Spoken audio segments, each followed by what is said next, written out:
Man, words can't even express the amount of gratitude that I'm walking in right now. Um, as you guys kind of see me walk in, I have a lot of security with me, and to be able to share this moment with my friends, my family, that's what it's all about, man. And for all the times and all the kids that I've given back to with telling memories, to be able to share these memories in this type of magnitude to this type of capacity is every athlete's dream. And I don't want this story to kind of be told as the story of the person who came to a school to win a national championship.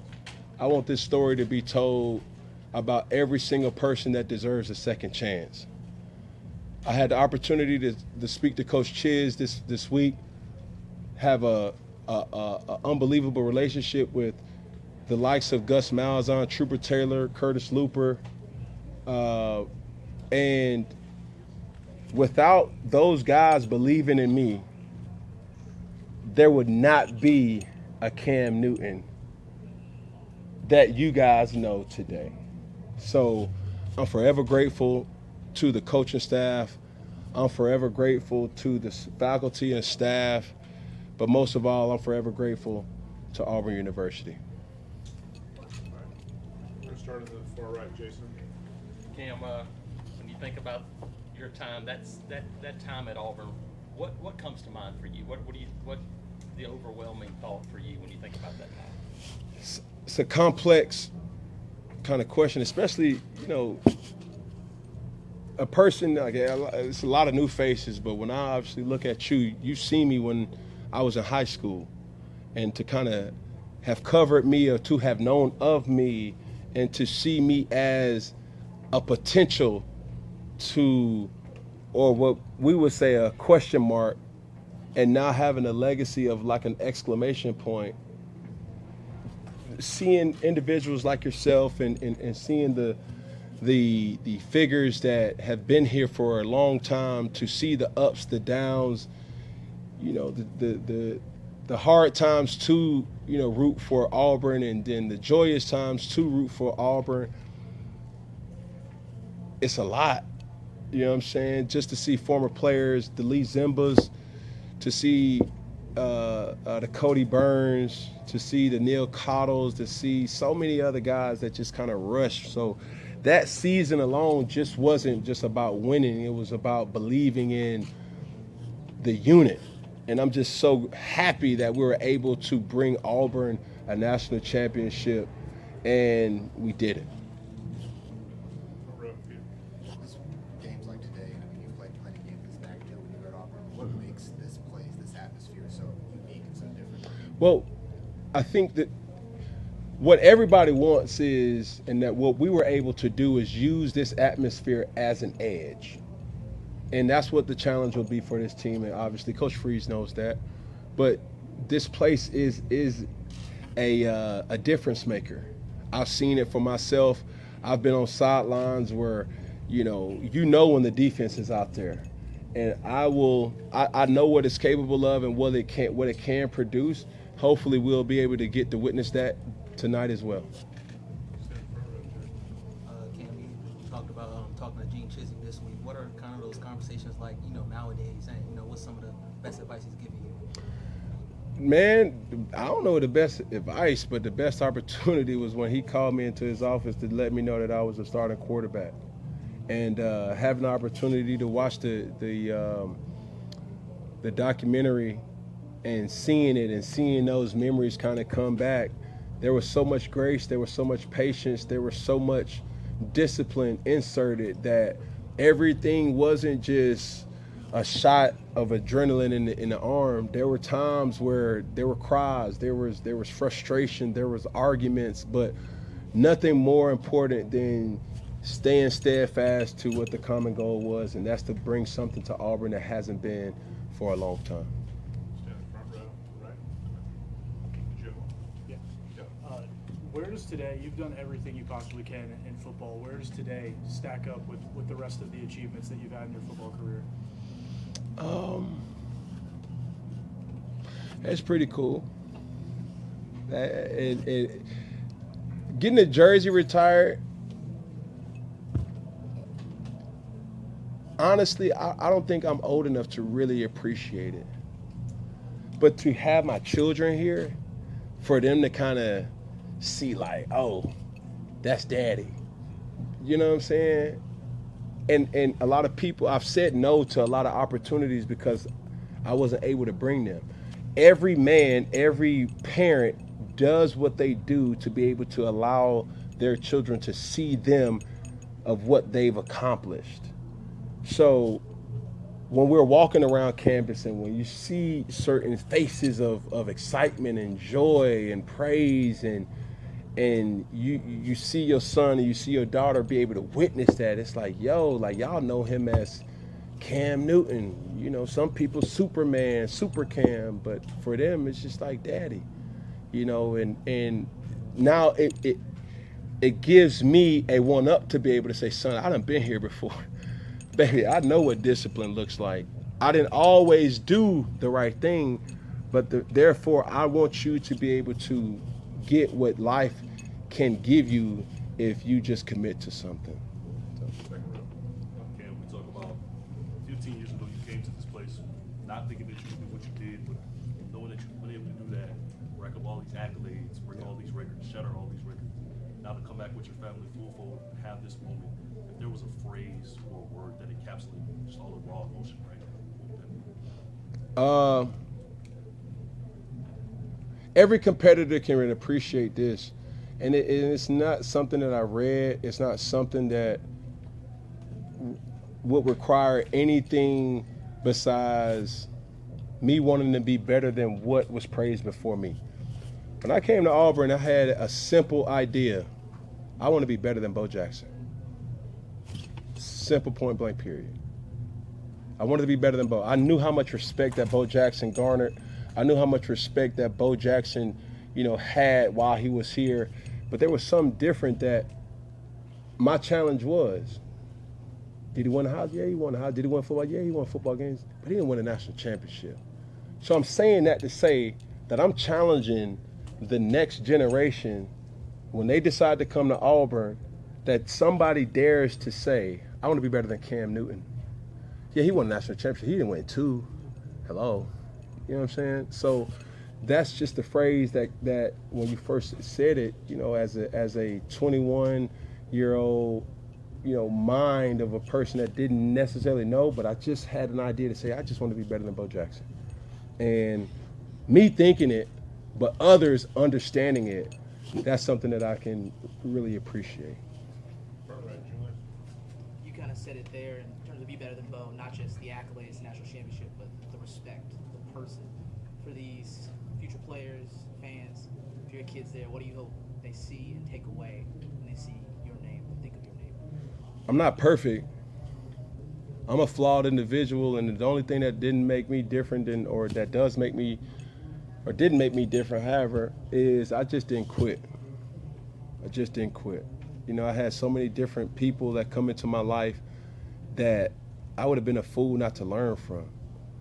Bo Jackson was an intricate person for me while I was here. Tim Jackson was an intricate person while I was here. Even along my journey, I'm reminded about Tim Tebow, right? His greatness.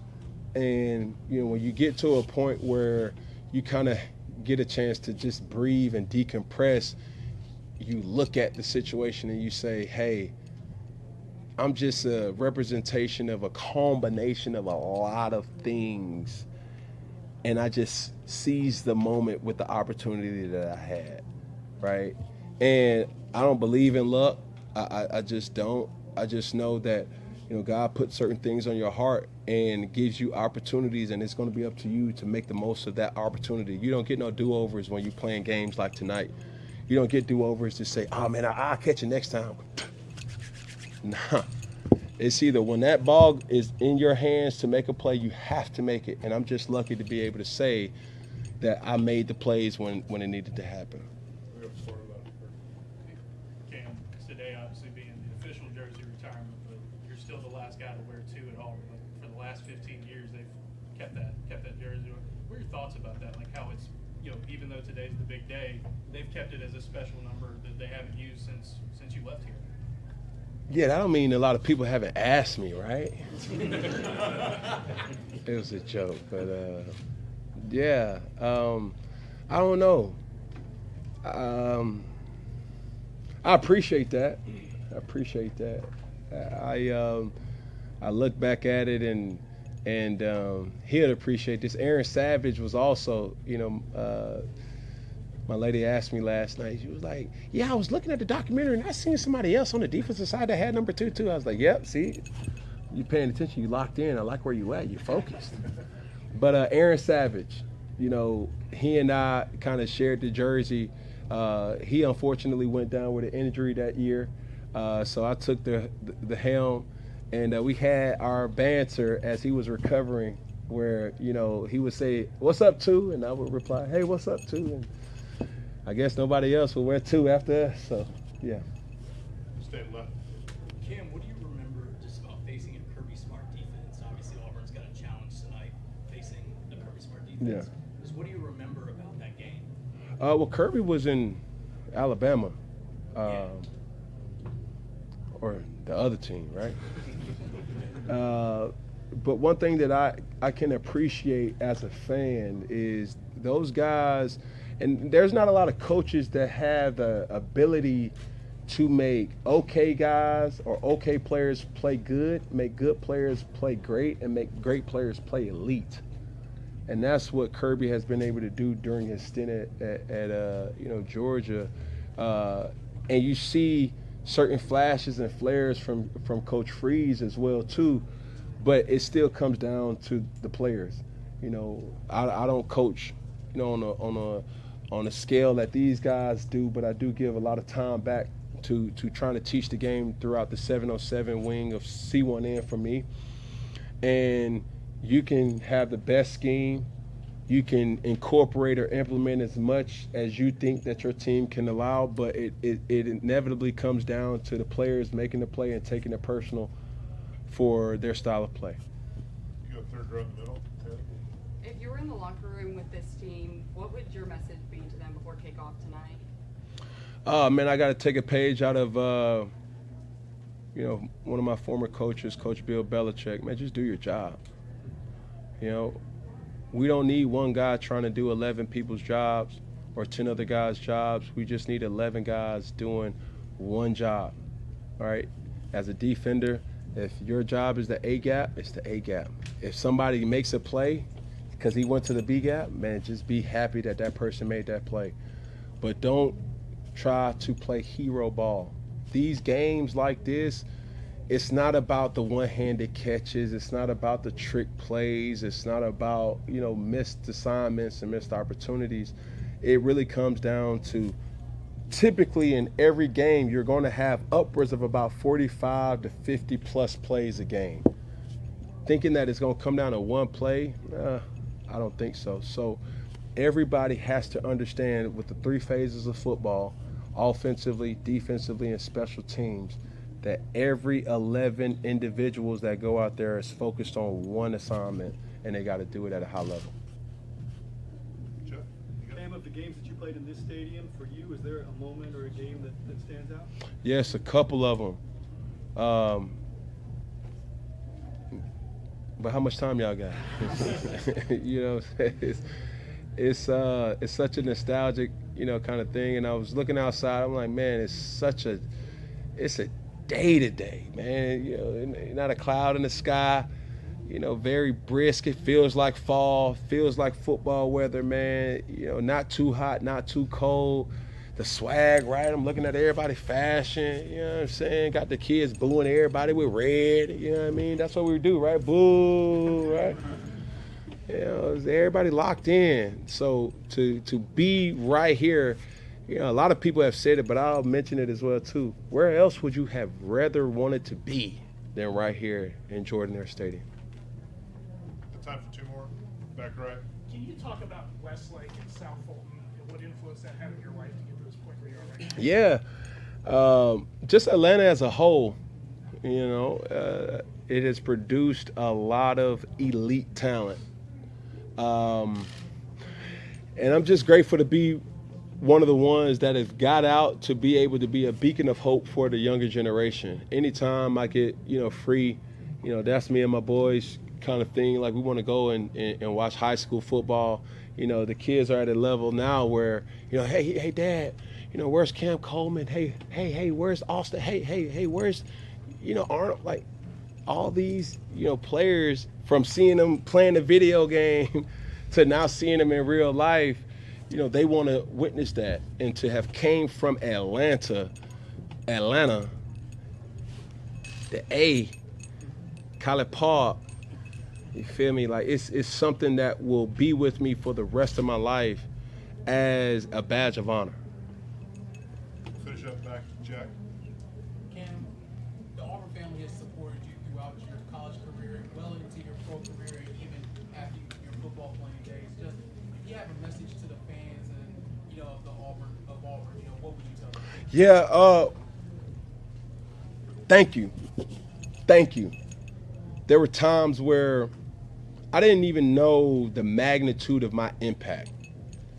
And, my angel on earth now has been Jackie LaVon Newton, my mother. And she said so many beautiful, cute stories, right? About, oh man, I was, having a situation and somebody just helped me. They didn't even know I was your son, or you was my son. It was like, yeah, but Mom, you had a bedazzled jersey with my name on it. Yeah, hello. But yeah, there were so many different things that makes this beautiful community of Auburn something that always will feel like home. And I remind people,